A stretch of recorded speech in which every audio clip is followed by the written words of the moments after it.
Boom, and we're live. All right. Welcome back to the post-holiday edition of the Talking Average Fitness podcast. As always, my name is Sam Burns, and I'm here with my very tall but not local compatriot, Mr. Kevin McCarthy. Kevin, how are you, sir? I'm doing fantastic, Sam. How are you today? I'm doing awesome. Thank you so much. How was your holiday? It was good.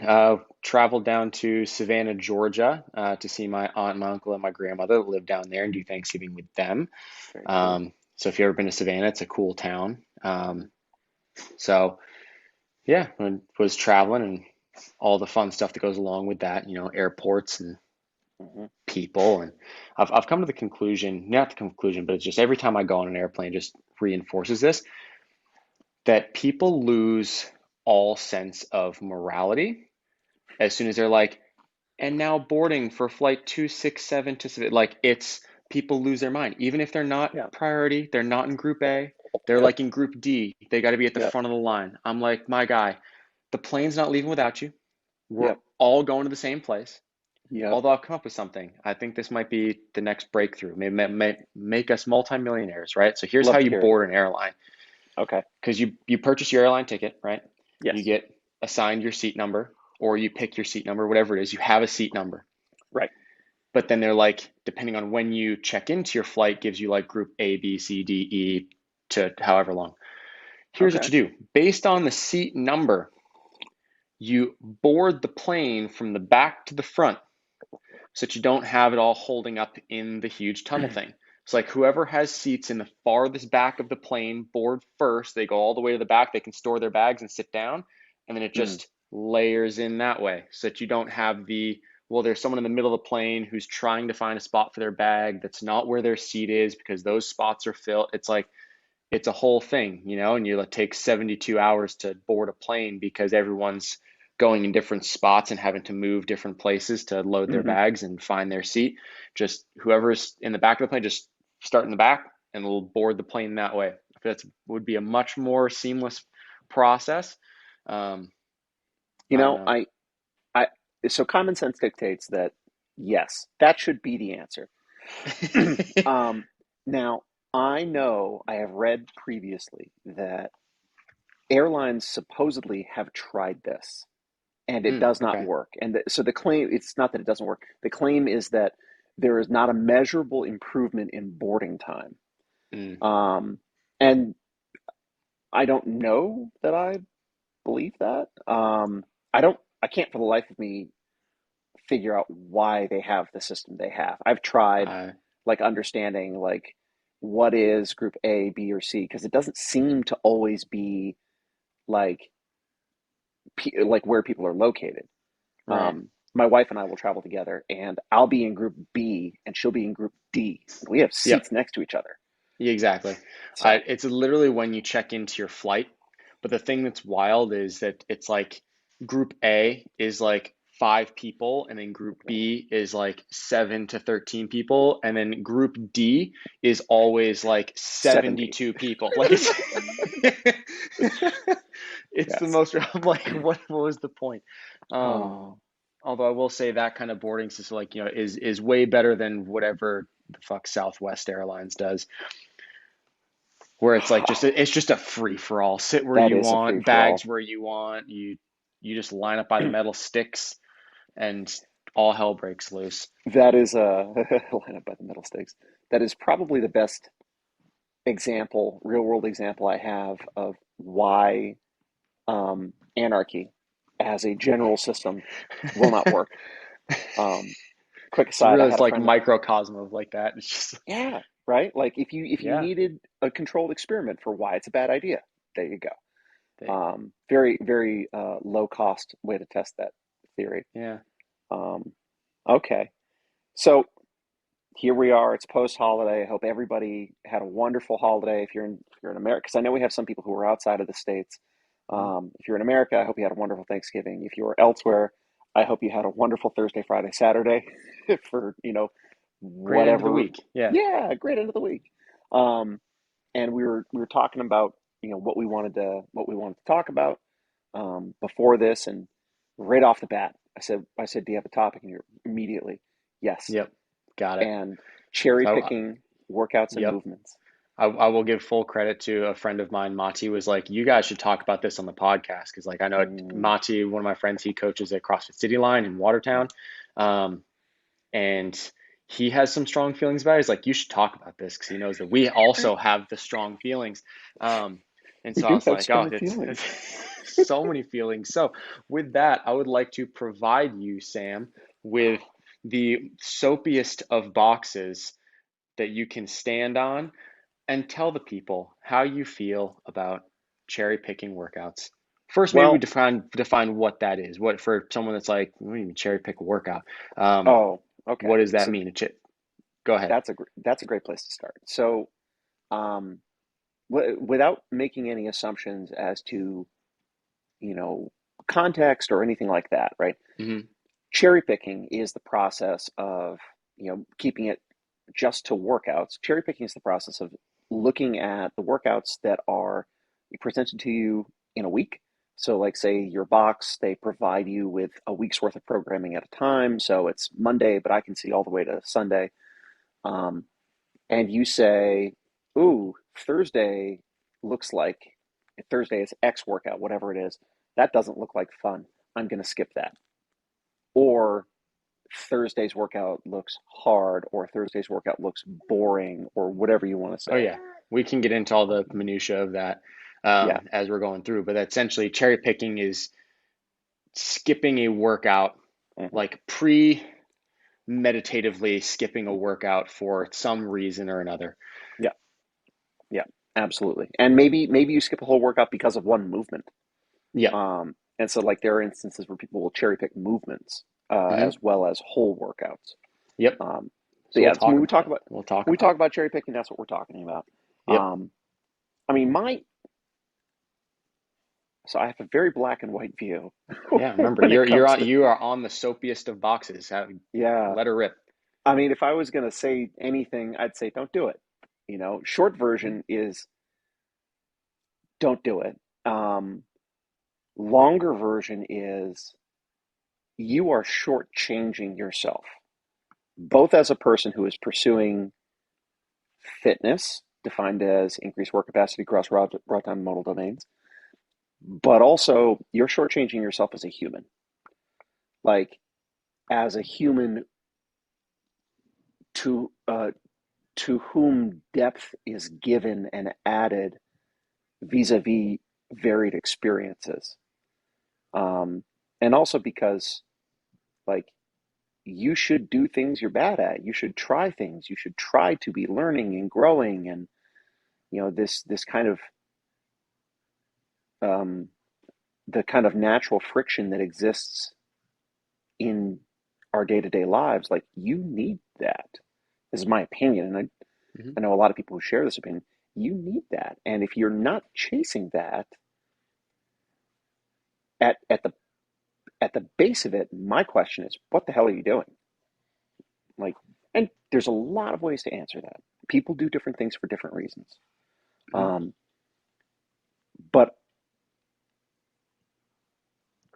as a coach, as a person who practices CrossFit and who believes in the tenets of CrossFit, believes in the methodology, if you tell me, "Oh, I'm not going to do that workout," and it's not like I'm not going to be around because, like, I'm out of Mhm. town or I have other plans, if based solely upon the content of a workout, you're like, "Nah, I'm all set." Um, how do I want to phrase this? Bluntly, aggressively. Aggressively. I mean, what what I'll say is, like, as an independent human, you're allowed to have the reasons why you do things. Like, your reasons are your reasons. But as your coach and as the the practitioner and the service provider, um, I will tolerate your reasons. I probably won't respect them, Mm. and I certainly won't share them. Yep. You know, and I'll tolerate them because, one, you pay to be there. Like, you pay to go to CrossFit, you pay to do that thing. You get to decide, right? But as the service provider, as the subject matter expert, as the professional who's trying to take you from wherever you are to wherever you're trying to get to, I'm gonna tell you that like doing different things, and especially things you're bad at, is the way to get there. And I can prove that anecdotally, and I can prove that mathematically. And if you want to play the game of, nah, I'm just not interested, okay, cool. But I don't have to jump on that bandwagon, and I certainly don't have to support that decision. I'll Yep. let you do it, and I'll let you do it without conflict and without opposition. But I don't have to hold up that decision as a valid decision. Hmm. Yeah. Yep. I'm right there with you. And I mean, if, there are a lot of reasons why people may skip a workout. Hmm. It's a movement or set of movements that I don't like. Hmm. It's a time domain that I don't like. Hmm. It's whatever it might be, a workout structure, a Could be a loading, a volume rep issue. scheme, could be a Yeah. volume issue. There's tons of different reasons people could skip a workout or, Hmm. you know, skip a movement. Yep. Um, and it's all for me, most of it, and this is barring because there are some people who are like, let's say the workout has, I'm just gonna say it because this is one that gets people a lot, is like snatches or overhead squats. I tend to Yeah. see that a ton. Would Yeah. in some iteration of those, snatch or overhead squat. Hmm. Workout has that, Hmm. and the athlete has some sort of injury Hmm. that prevents that movement. Sure. Like, I still think that like you don't need to skip that workout. Come in, we'll find something that you can do Hmm. that as best we can preserves the stimulus of that movement and of the Hmm. workout Hmm. that will still move the needle for you. There are some people that, you know, don't need to ever snatch to Hmm. still be very fit, happy, healthy, competent human beings. Again, Hmm. as long as it's like there's an injury, you have something structural going on, your arms can't go over your head, whatever it may be, a little more valid than like I just don't like it. Sure. But I think there's also something, and all generally when it comes to gymnastics, I was having a conversation with one of my members the other week. Hmm. We had a muscle up workout. Uh, I That's a great bel example. It's a phenomenal example, right? And we could go down a rabbit hole with that, which we might, but Probably should. um, was talking to one of my members who the workout was, if I'm not mistaken, it was a 20-minute AMRAP Okay. of 4 ring muscle ups, Hmm. 6 burpees, and 8 kettlebell swings, or the kettlebell swings and burpees may have been switched. But it was like 4, 6, Oh, and 8. Nate. No, it was because it was like a variation of that. So it was like Okay. 4 muscle ups. I think it was 4 muscle ups. It might have been 6 kettlebell swings with Okay. the 70-pound kettlebell, then 8 burpees. Yep. And it was a 20-minute AMRAP. So like Okay. similar, like little variation of Nate, um, Nate-ish. Nate-ish. And so we're going through during class, we're going through all the different like muscle up stuff, and that's the big kind of hairy beast in that workout is the muscle up. Kettlebell swing, you Absolutely. can always just adjust the loading or adjust the range of motion squared away Hmm. there. A burpee is a Hmm. burpee. If you don't like it, suck it up. Um, But also there are a bunch of ready-made, substitutions as well. But also do burpees. yeah, but also suck it Yeah. up. But anyways, we're like going to, and she got a little bit upset. She's like, Kevin, why do we do muscle up stuff? It's fucking Mm. stupid. She's like, nobody can do muscle ups. Muscle ups are dumb. If no one's ever going to do a Hmm. muscle up, then why are we doing muscle ups? And I was like, Hmm. that's a great question. It's a Honestly, it is. Like super great it's question. a great question. If you're at a gym, regardless of, and we're gonna put like, hey, you have gym with a competitor program or whatever Hmm. aside. If you're at your normal affiliate, Yeah. you maybe, unless you're a super special affiliate, you maybe, or like you're just in an area that people are super athletic, have a handful of people that Hmm. can do ring muscle ups. Hmm. So if the majority of your members cannot do ring muscle ups, why do you do ring muscle ups? What's Hmm. the point? What's the purpose? Yep. Why? Yep. And I think the explanation I kind of gave to her was like, well, here's the thing. When it comes to gymnastics movements, and I kind of put, you have, muscle ups, Mm-hmm. handstand push-ups, pistols, kind of in the same bucket as Mm-hmm. like, these are very high skill movements. They Mm-hmm. require a lot of coordination, agility. They require the most of the 10 general physical skills Mm-hmm. Mm-hmm. to execute them properly. Yeah. But I kind of put them in the bucket. I'm like, these movements, in a sense, could kind of be termed as like party tricks. Yeah. Is doing a pistol going to make you exponentially fitter than doing an air squat or a lunge? Probably not. Like in the terms of, and I'm saying just from like a capacity Sure. standpoint, probably Sure. not. However, in your pursuit of trying to learn and improve Mm-hmm. on these skills, Mm-hmm. the benefits of the adaptation that you're going to kind of get from that Mm-hmm. are incredible. Like the Yeah. amount of like the new motor patterns that you're going to Mm-hmm. build, the strengthening of current motor patterns, the Mm-hmm. improving of coordination, the improving of flexibility, the improving of, strength, be it like isometric, maybe you're like working on, holding like a static ring dip or something like that, or Mm-hmm. dynamic. The development of those things Mm-hmm. are so incredibly important and valuable towards your journey and you as an athlete and you as a person. Even so, like, even if you're never going to do Nate, let's say, Mm-hmm. as prescribed, meaning like with unassisted kipping ring muscle ups, even Mm-hmm. if you're never ever going to do that, that's absolutely fine. And there are some people that they're like, let's be honest, they're afraid to get up on the rings because they're high up there when you turn over. Like they're Mm-hmm. afraid they're going to do something to their shoulder, whatever it might be. There's some sort of kind of mental block there. Mm-hmm. Even if that's the case, and you never ever want to get on the rings too much, be like, nope, I have no desire to be up on those high rings. It's not for me. I don't like it. Yep. Cool. We'll come up with something, or we'll have, as Sam was saying, there's a laundry list of modifications that we can substitute in for muscle up to get a similar stimulus in the workout, going like Yes. pull to press, Yep. um, or a combination of those. Um, that you can have all these modifications for the workout, but that Mm-hmm. doesn't mean that we shouldn't ever work on them as like skill work and practice. Mm-hmm. So I was like, there are movements. I was like, if you just want to be a fit, happy, healthy human being, you never need to do a handstand push-up. Yeah. Like in a workout, right? You never need Sure. to do Nate where you're like cranking through handstand push-ups like crazy. You never need to do that. We'll do a dumbbell push press.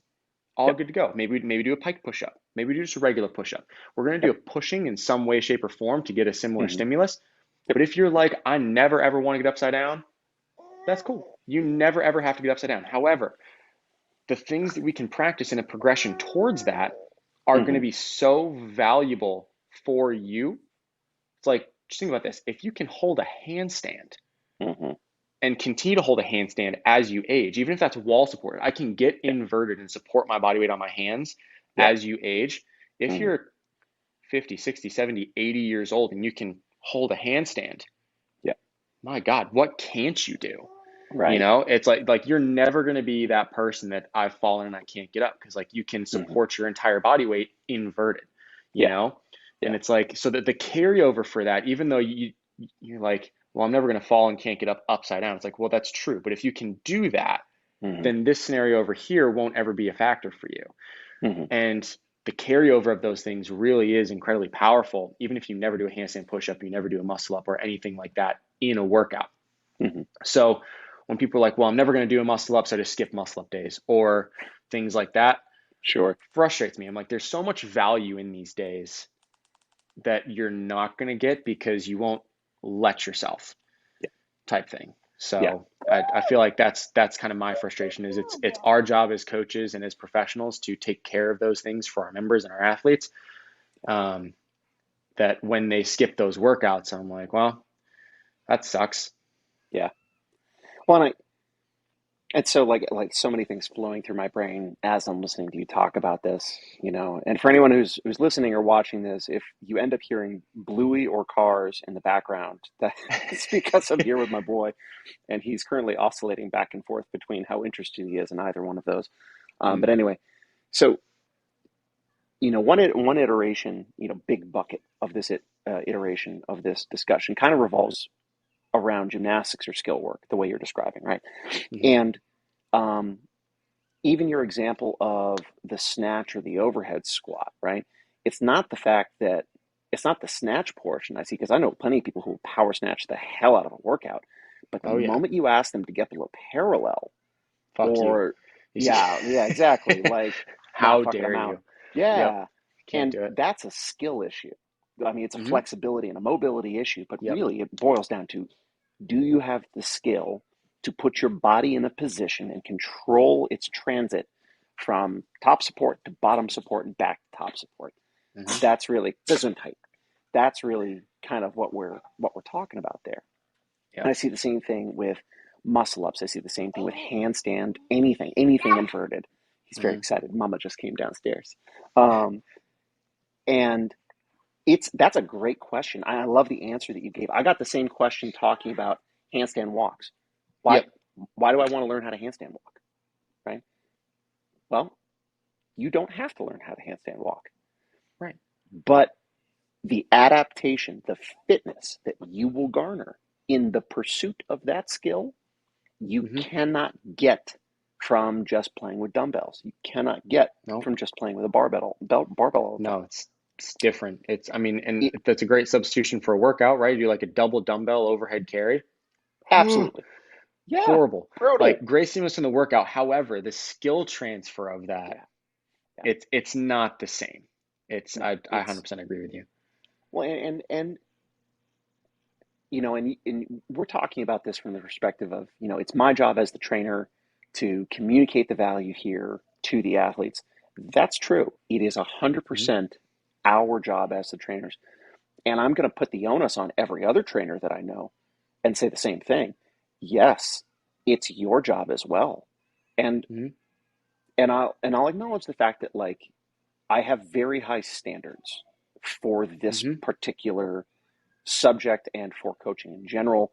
I hold myself to a very high standard, and fair or not, I hold other trainers to the same standard.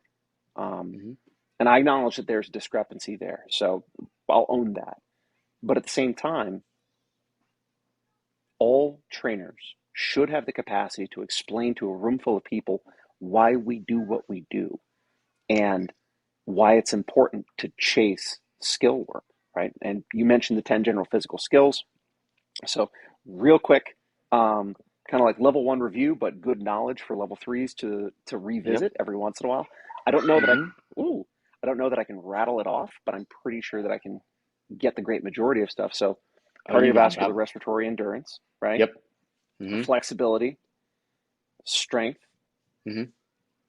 stamina, Hmm. power and speed, Yep. coordination, accuracy, agility, and balance. Yep. Nailed it. Cool. So Boom. as you write those 10 things down, you can write them kind of left to right, right? The first four of them are purely physiological adaptations. Just think of it like hardware, right? Hmm. Um, Flexibility is a hardware adaptation. It's a change in your muscle tissue or your musculotendinous tissue, right? Strength is a um, tissue adaptation. The Hmm. back four, coordination, accuracy, agility, balance, those are neurological adaptations. I mean, sure, there's a Hmm. little bit where your muscles have to, so if you're going to balance yourself on one Yeah. foot, your Yeah. foot's got to figure out how to press into the floor and all that stuff. But really, it's, you got to practice it to get good, right? Yep.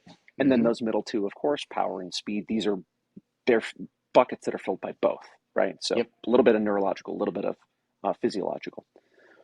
And so much of the skill adaptation that we see taking place in the cherry picking that we see happening revolves around the back half, Hmm. the coordination stuff, the agility stuff, the balance stuff. And with good reason, and not good reason that it's cherry picking, but good reason that it's hard, because gymnastics is rude. Hmm. Gymnastics is just plain rude. Gymnastics gives, Offensive. oh, oh, oh, you know, I once heard a colleague and a coach of mine say, gymnastics gives no fucks what your plans are for the day, Nope. and and sometimes you walk into a class and you're like, I'm going to smash this workout, and sometimes it's the load, but also sometimes it's the gymnastics. It says, nah, bro, not today. You just don't No, it's have that just level of fitness. yeah, it's just gonna beat you up and take your lunch money. It is It's going to beat you up and take your lunch money. Absolutely. Absolutely it is. And so I'm gonna here we go. Go someplace. Yeah, I'm gonna go someplace else so that I'm not. Oh, hi, yes, Bluey. Um, he's very excited about Bluey. Very excited. Why Very wouldn't you excited. be? I know. I Um, would be. I'll go upstairs real quick. Um, so all of this is to say that like we understand, like we as coaches, we see a common set of issues that are, we're trying to address holes in fitness and things like that. And mhm, we're also seeing that, sometimes in addressing those holes in fitness, we're addressing holes in gymnastics, we're addressing holes in, a bunch of other things. mhm, Um, and we get why you might not want to pick it, but also in a very controlled, deliberate way, fucking get upside down. Like, yeah, I don't ever want you to hurt yourself, and I'm never going to push somebody right. too far too fast, right? I am not the coach who says, um, "Cool, we did a couple push-ups. Now kick up to the wall." It's not the game I play, right? Because the moment someone kicks up and realizes they're not prepared to support their body weight and falls, they will never trust me ever again. Right. And you can't undo that. You know, Nope, he never can fix that. no, you can't. You But can't take that back. So, but do I want you to, when you're ready, in fits and starts and one step at a time, do I want you to get upside down? Yes. I want you to yeah, try, yeah, 100%. Yeah. And and I it, think that's part of if you're part of your job as a trainer, if you're a good trainer, trying to like slowly like help with those baby steps mm, for some members. Because like if we keep mm, with the theme of being upside down and mm, in whatever capacity that is, someone's like, hey, I don't ever want to get upside down. It's not my thing. I don't want to do yep, it. Can't make me. yep, I'm yep, like, well, you're right. I can't make you. As you had said before, you're an adult. You yes, pay to be here. This like you get to choose what kind of experience you have here. yeah, However, it's my job to make you better and try and mm-hmm, move the needle for you. mm-hmm, So, okay, even if we're not going to get upside down today, why don't we try this? Or let's try this. Well, I'm yep, not into that. Okay, so if you're not into that, let's try this. There are some people who, you know, they just have it in their heads, I'm never doing this movement. Can't make me, just not doing it. mm-hmm, And it's like, okay,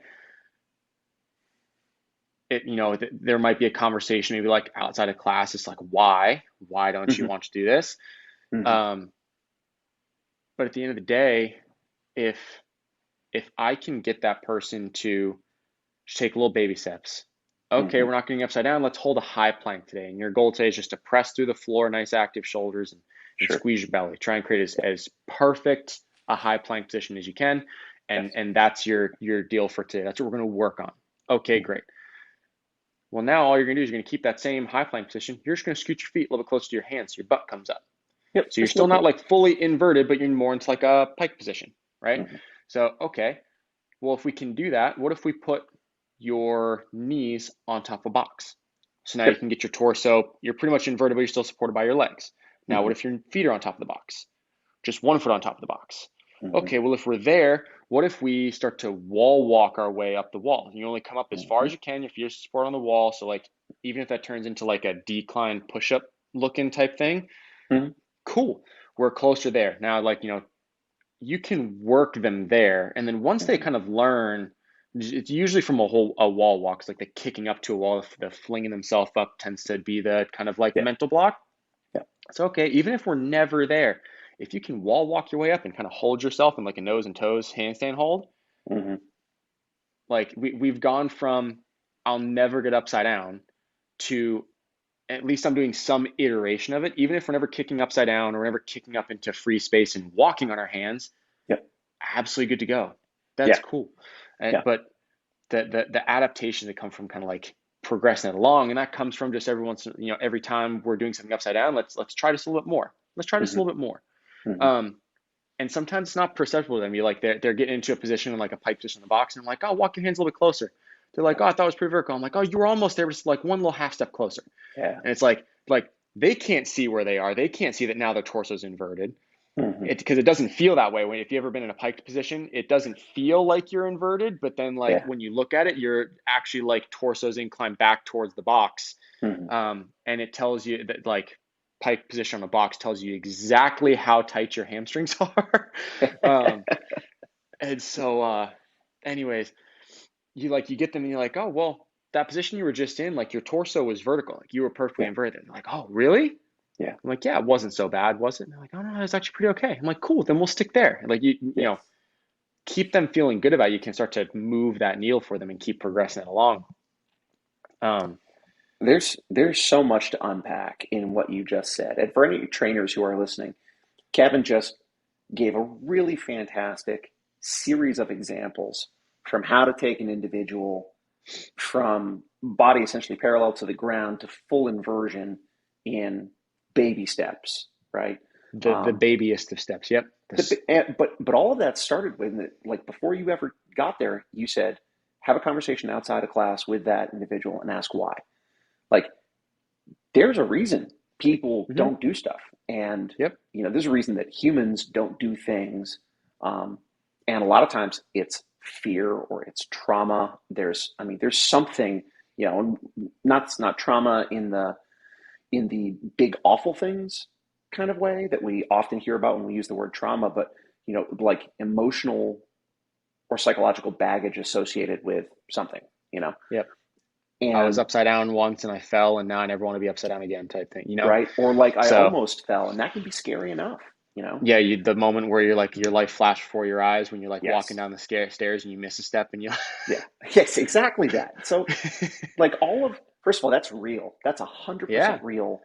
yeah, Like, 100% and is. and whether or not that person was ever actually in danger, they, how you perceive the world is your reality. Nobody can disassociate how their own perceptions from how they perceive the world, which, yay, Immanuel Kant. Like that is real, and it's real because it's real to that person. And so, first of all, taking the time outside of a class when you can to have that discussion with that athlete and to strengthen that bridge of trust is so incredibly important. And trainers, please do that with as many of your athletes as you can. They will recognize immediately that you are in a different class in terms of the service you're providing, and it's incredibly valuable.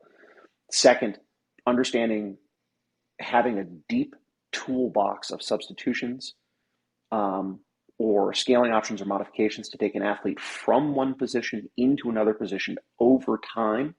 Like that is the journey of an Mm-hmm. athlete from the moment they walk into, hopefully a different or better position, more physically capable position after some period of time. Um, and then, this highlights for me the transformative power of something like gymnastics, where like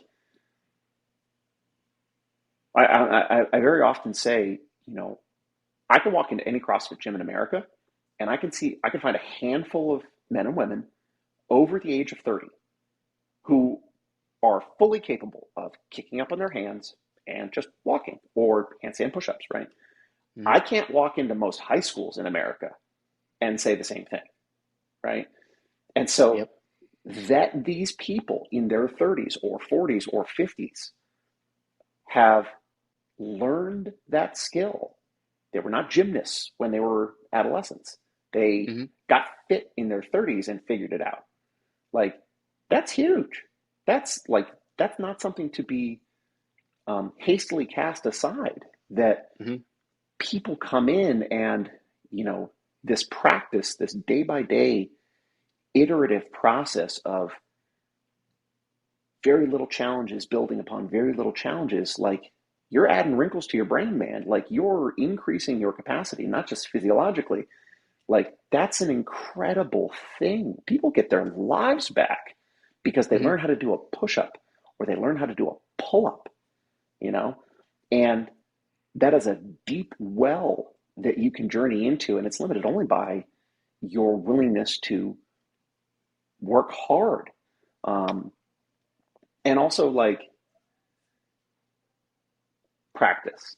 Like nobody, there's I love the outline that you laid out, but also like in my brain, like that's a severely condensed timeline. Like it might Hmm. take a person 2 years Yep. to go from I will not go any more inverted than a plank No, to holy shit, 100%. I'm doing a wall walk. Yeah, that 100%. Like I, walked through it very quickly as if it Yes, was of like a course. progression in class.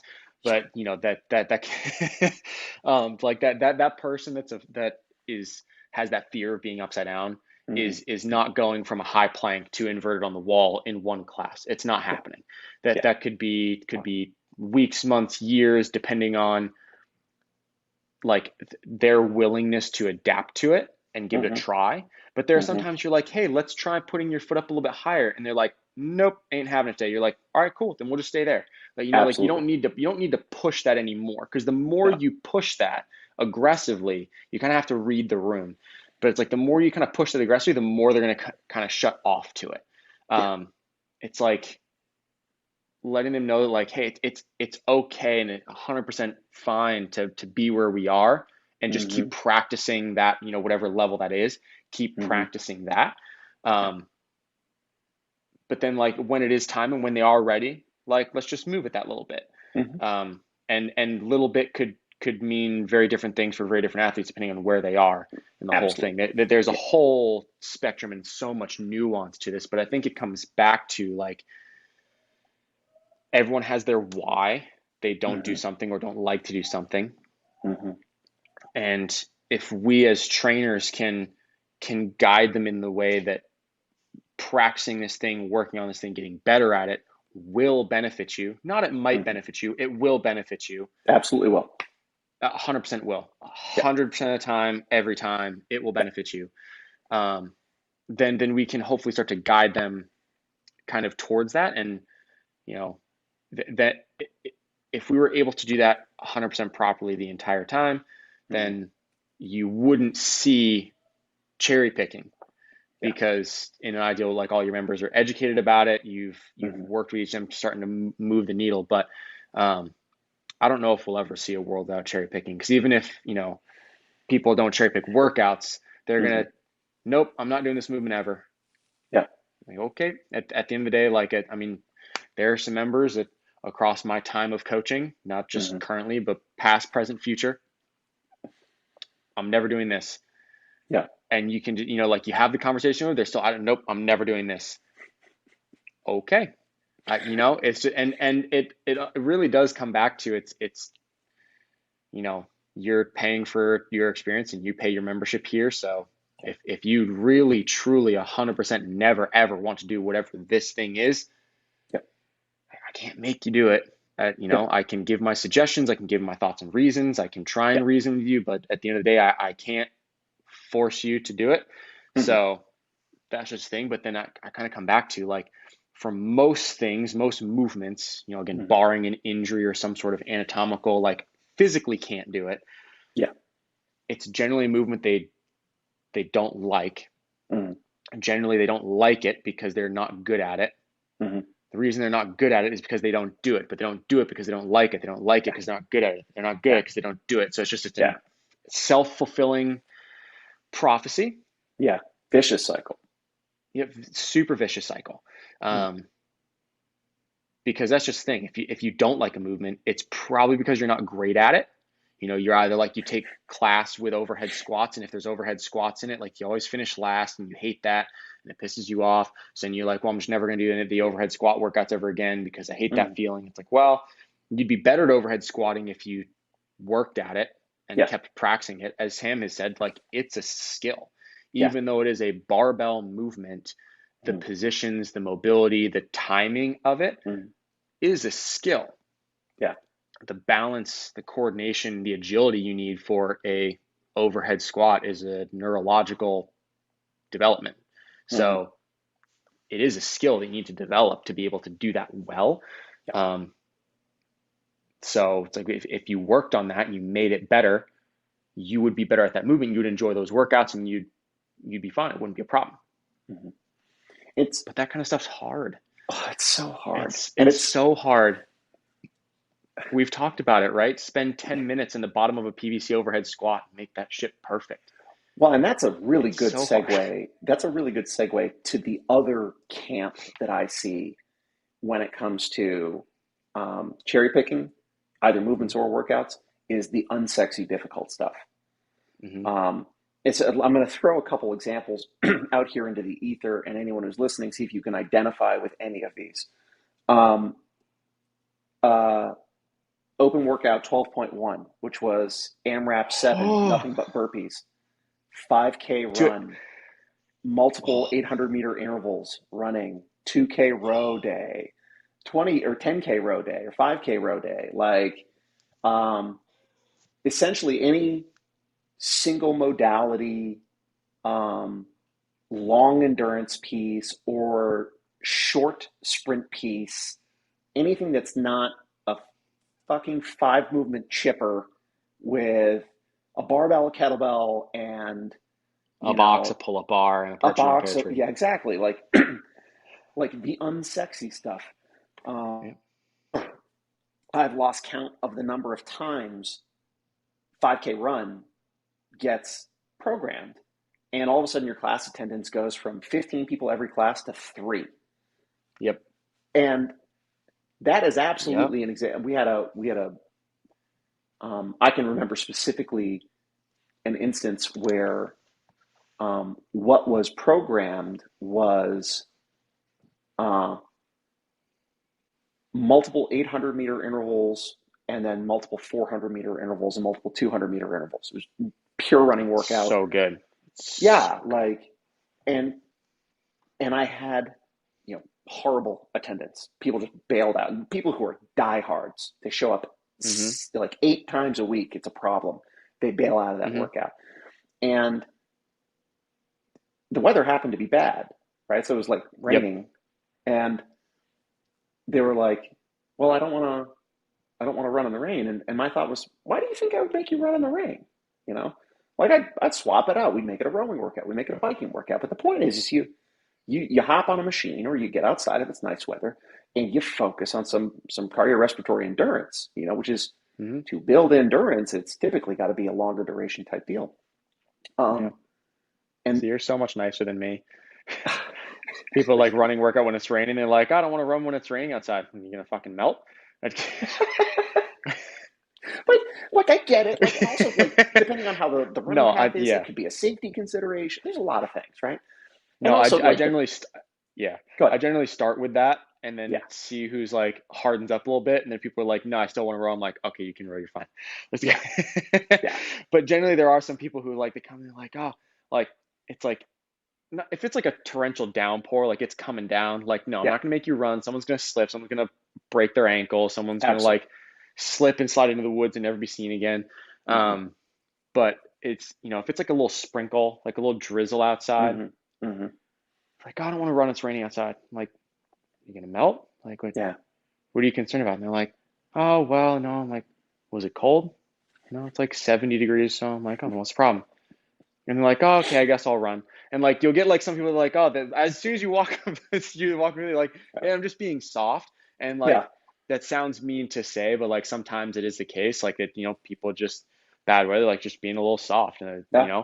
I And have those moments. I'm not saying that like I'm just this, this big tough guy, like, oh, I yeah, run in the rain and whatever. It's yeah. like, but um, like we all have those moments where you're just like, I'd really just like to be comfortable over here.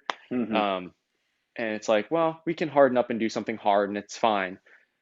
And then people do it and they're like, and it's great. But if some people's like really adamant, like I really don't want to run outside while it's wet, like I'm not gonna force that person to run. I'm not that mean. No, no, but I think what you just said is like you really hit the nail on the head is, I want to be comfortable, right? Mm. And like so often, like with a 2K row, for example, like if you're doing it Impossible to be right, comfortable. if you're doing it right, you cannot be comfortable. Like, if, It's you the know, worst thing in the entire world. It's horrible. right? 7-minute AMRAP of burpees. If you're doing it right, you are not going to be comfortable. And I think If you're that's, yeah. well, I think that with stuff like that, there's no place to hide. I mean, you could say the Right. same thing about, a 5x5 back squat, where it's like, Mm-hmm. cool, we're going to do nothing but squat for 30 minutes. Mm-hmm. Um, I want you to lift heavy because lifting heavy is the resistance training iteration, or the resistance training version of just go faster, right? Mm-hmm. I don't want you to fail, but I want you to work really fucking hard, because that's Yeah. where the adaptation is. And if it's cardiorespiratory endurance, I want you to go faster because that's where the adaptation is. And maybe it's work to Mm-hmm. rest ratio, but all of that's dependent upon you going fucking faster or heavier. Like that's that's where the intensity is in those things. Mm-hmm. And when you Yep. leave out skill, and you've got low skill movements or monocyclical movements, like, yeah, go faster. And that's my favorite thing to say. Oh I yeah. got a person who, 20.1 or 12.1 is a great example because it's a super Yep. simple workout. You set a 7-minute clock, you do as many burpees as you can in 7 minutes. Well, if a person comes to you and says, I don't like that workout, great follow-up answer is why, right? Probably they're going to say something like, it's boring, right? Mm-hmm. At which point my response is, what does a fun workout look like? You know? Mm-hmm. And right there, trainers, this is for you, right there, if you challenge them on what is a fun workout and then you deliver a boring class, you've just confirmed their fears, you know? Mm-hmm. So like trainers, you got to step up. If it's a seven Yep. minute workout and it's nothing but burpees, you better make that shit hilarious. Like you got to have a fun Yeah, class. you got to do some. Yeah, I mean that's where the creativity has to come in, right? Because I mean, 7 minutes of burpees. I mean, if we're being fully Mm-hmm. honest here, right? 7 minutes burpee, I could in my living room right now just start a 7 minute clock, do burpees. In seven Yeah. minutes, I'm done. The fuck do I need a class for? What do I need a coach Right. for? It's like Right. because it while we're doing burpees, if I'm coaching you on burpees, I'm not watching Sam do burpees and be like, all right, Sam, here's what I want you to do. You're gonna place your hands these far apart, and then I want your Mm-hmm. fingers to be rotated to this degree, and your elbows should stay tucked in real nice, but we want that external rotation of the shoulder. Like Mm-hmm. I'm not a burpee's a burpee. Let's Mm-hmm. it's I'm not diving into the minutia of like movement mechanics on Sam's burpee. There are some things to be said for like how you could maybe hop your feet up, you know, Yep. to come up out of the burpee better. Um, like there are some slight things with that, but for all intents and purposes, if the workout of the day is 7 minutes of burpees, like that's where we as the trainers can kind of like stake our claim to being. It's where like great trainers separates themselves from good trainers. How fun Yep. can you make that class? Yeah. Because when people pull up their app, they look at sugar water, whatever it is, and they're like 7 minutes versus I'm just not going Yeah. to go that day. Yeah. And that's where it is. And sometimes the cherry picking can kind of happen. Again, this puts kind Mm-hmm. of the onus on some of the trainers. The cherry picking can happen. It's your fault because you're on those days that might not be super sexy on paper, those workouts that Mm-hmm. don't look super fun. If my members know that, oh, I'm going to go to run a 5K day, and like even though it's doesn't look super sexy on paper, I know Kevin's going to make it fun. We're going to do something Yeah. awesome to warm up. We're going to Yeah. do like a little core cash out to finish, like a little Yep. partner or whatever. We're going to do something awesome. Then they're going to show up to that class even if they don't want to do the 5K run because they know the Yeah. class as a whole, as an experience, is going to be fun. Yeah. If they know that, well, I'm going to hate the 5K run, and I'm also going to hate Kevin's warm up because he's kind of a stick in the mud when he's coaching class. Yeah. And there's going to be no core cash out. We're just going to end class early. Then, yeah, why would they come? Yeah. And Yeah. so to be fair, some of that cherry picking, like to put the onus on trainers and coaches, it's your fault. Yeah. And this is a great example of why we see so many programming services now steering away from pure monostructural work like this. And Mm-hmm. this is why strength and a metcon is super popular, right? We're back to this old Yeah. discussion, you know, let's Yep. 7 minutes of burpees is not enough. And So so let's let's warm throw a up with lift, 7 minutes of burpees. Let's right? warm up Like with it. And then we'll do fucking a five A. by five back squat. And then we'll do Fran Yeah, because that's more exactly. fun. Well, and again, I'll own this from a professional standards standpoint. Mm-hmm. Everything that Kevin just described is not easy. Like, it's not easy to, first of all, look in the mirror at yourself as a professional trainer and be like, shit, do I know what I'm going to do? Like, am I fun? Is am I capable as I think I am of writing an engaging class plan and delivering on that? You know, um, Austin is famous for saying that it's our job to educate, inspire, and entertain. And Hmm.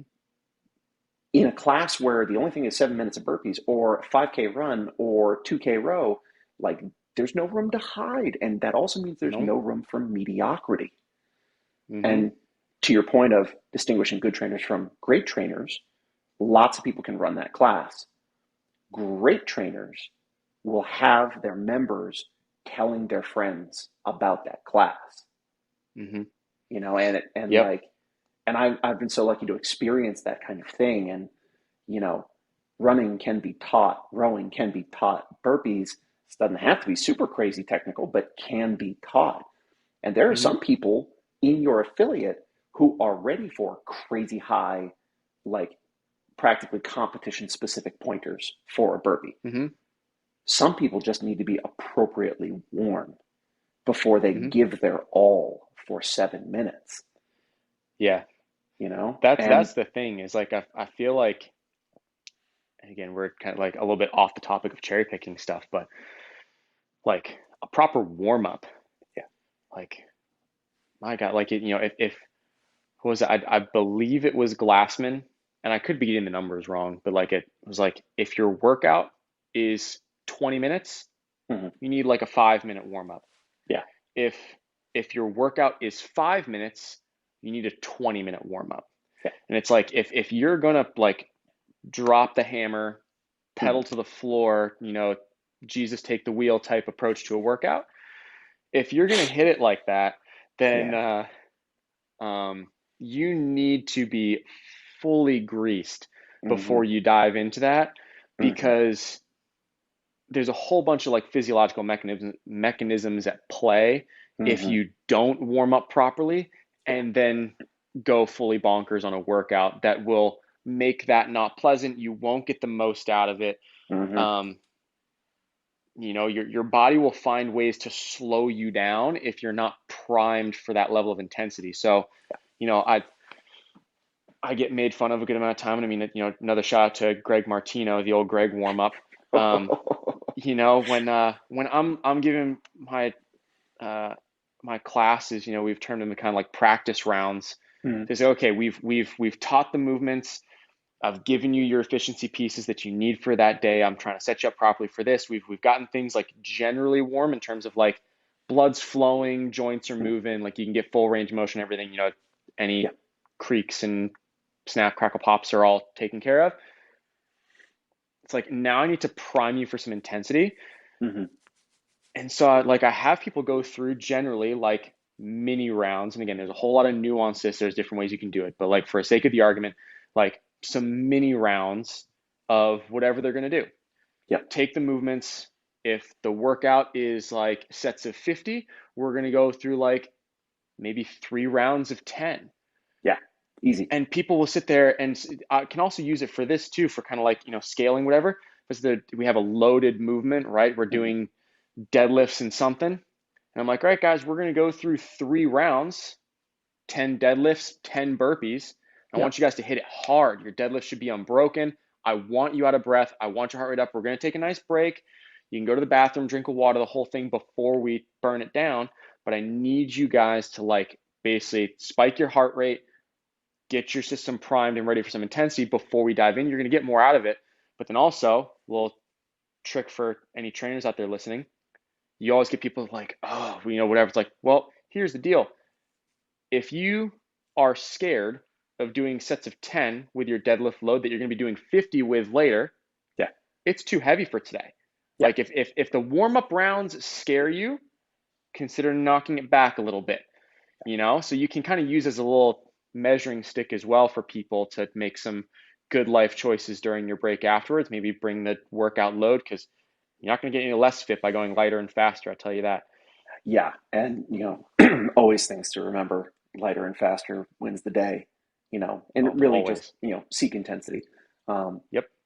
yeah, I think, we drift in and out, and it's hard to stay with something just like cherry picking because we understand it. It's not just, first of all, it's not always the athlete's fault. Like, Hmm. people cherry pick for a reason. Sometimes it has to do with previous injuries. Sometimes it has to do with fears. Sometimes it has to do with the fact that they don't believe a trainer can execute on a class in a fun and engaging way. And like Hmm.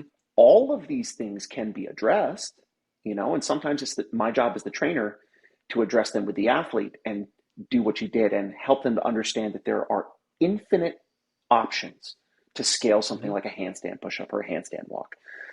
Sometimes it's my job as a trainer to have a discussion with an athlete to help them to understand the value of skill work, the the things that you gain by seeking something like a strict ring muscle up, right? Hmm. Hello, cat. Sometimes, though, the onus is on me, the trainer. I'm the person who needs to take a look in the mirror and say, Jesus, am I actually bringing what I need to this party? Like, these people are paying, hand of God, I think most people don't pay enough at CrossFit affiliates for, okay, they don't pay enough at CrossFit affiliates for the value that they are getting. And if you disagree with me with that, Hmm. I have a great tester question I'll get to before we end this. But if we are truly delivering value, like it's my job as a trainer to do everything I can to grow in my capability of delivering a good class, right? And some of that Hmm. might not be like knowledge base, it might be like hard, scary, look in the mirror, emotional development stuff. And Hmm. if you're looking for that next level, like there are people who are capable of providing that. Denise Thomas in the CDP, I can speak from Hmm. experience. Working with Denise is not just about teaching, seeing, and correcting.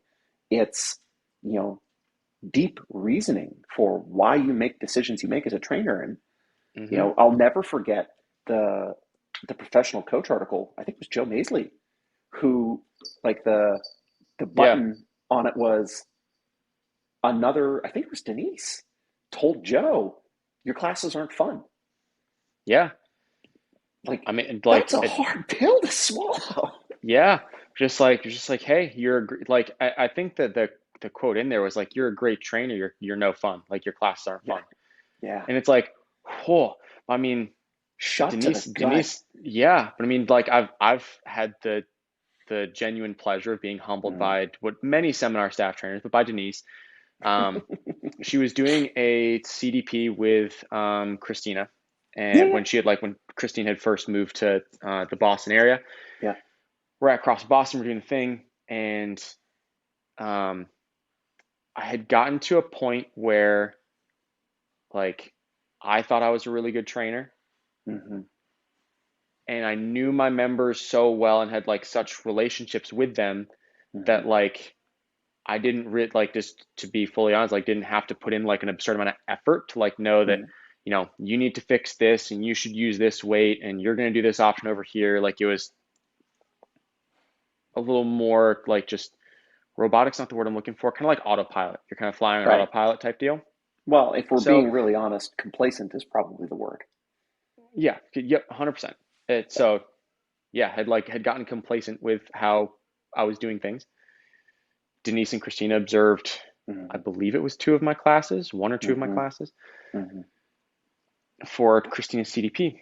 And I'm going through, and like the first class was a shit show and a half because like I'll put the onus on me, but it's like Yeah. it was just one of those days where if you're a coach, you've had these days where Yeah. didn't matter what you said, Yeah. nobody in your class is having it. They Yeah. don't want to listen. They don't want to hear you speak. They don't want to do. They're like, it was like herding cats the entire time. Nothing productive got done. I was like, oh my god, God. I'm like, I've got I've got D over here watching me try Mm-hmm. try and wrangle 20 cats, and I'm just so. But the second class, I was like, oh, I thought I did a pretty good job. Yeah. And again, just in my complacency and in my biased view of myself.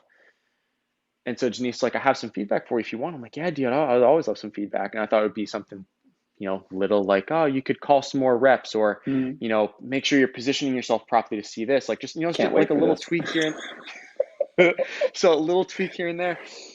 Oh, so she sits me down in the office and she was like, Mm-hmm. she's like, what the fuck was that? It's like, what do you mean? And she's like, that wasn't a good class. She was like, you're calling reps and not correcting nearly Mm-hmm. enough. She's like, you're basically just joking around with people. She was like that, and this was direct quote from Denise. She was like, that was some Barry's boot camp bullshit. And if you ever want to be on seminar staff, that's nowhere even close to good enough. Yeah. And she just left it there. And then she was like, if you have any questions, let me know. Like, love to chat. And then Yeah. off she went. And I sat there in the office for a solid hour, Yeah. just like I just had one of the best in the world Mm-hmm. tell me that I was a Barry's boot camp instructor. Mm-hmm. At this point, I had my CrossFit level 3 and was like in the process, like, yeah, I think I'd like to have a go at seminar staff, Yeah. as like, it's like I had one of the best CrossFit coaches in the world just called me a Barry's boot camp instructor Mm-hmm. and told me that I was nowhere near good enough. Yeah. And I just sat there and I had two options. I could either, and like I've talked about this with Denise since, and like Mm. great memory of mine. Like she, Yeah. I guess afterwards she had talked to Lachlan and was like, she was like, I think I may have laid it on a little bit thick with Kev. Like, I think I may have gone a little bit too hot, too far, too hard. Yeah. Like, like he's still in the office. I think I went too far. But she and I had like a good laugh at it later, and Denise still a good friend. But like I had two choices in that moment. I kind of be like, fuck her, she doesn't know what she's talking about. Like these are my members. Like I know that, can kind of like Right. shut my brain off and puff my chest out, and Mm-hmm. she doesn't know what she's talking about, and just keep on the way I was on. Or I could take a real inventory of what I was doing and how I was doing it and try and fix it. And or secret option 3 is just quit. Yeah. um, Yeah. but chose option 2. Luckily, like we've said, Mm-hmm. I'm in a situation where I have Lachlan McGonigal, James Hobart, Spencer Hendel, Austin Maliolo kind of like at my disposal at that gym. Yeah. And so I started asking James to observe a lot of my classes and give me some feedback, and Lachlan like observe a lot of my classes to try and like Mm-hmm. work on that and get better. But it's super easy to be complacent in the way that you're doing things. And I think one of the reasons for that is because whenever you're coaching class, like you do have a captive audience. Anyone that does show up to your class, Yeah. they're gonna do the things. You're gonna form good relationships with them because you're spending a good amount of time with them, and Mm-hmm. it can kind of lead you to have this false sense of like I'm doing a lot better or I am a lot better than I think I am, Yeah. because none of your members have the balls to tell you otherwise. Like you're very rarely are you going to have a member be like, Sam, your classes are shit. I don't like them.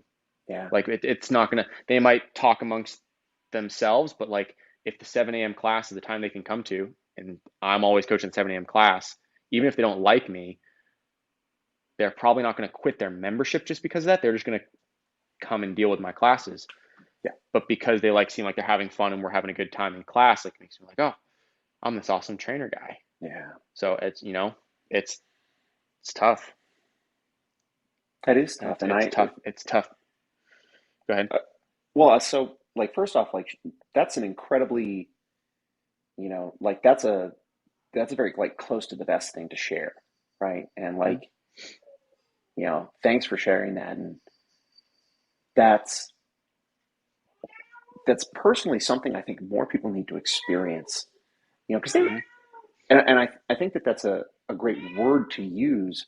I'm going to kill this cat. 1 second. Yeah. Yeah. No, you're trapped in here now with me. Um, complacency. That's a Yeah. great word to use because I think it, maybe um, at the heart of both the athlete journey and the coach journey might be some iteration of complacency.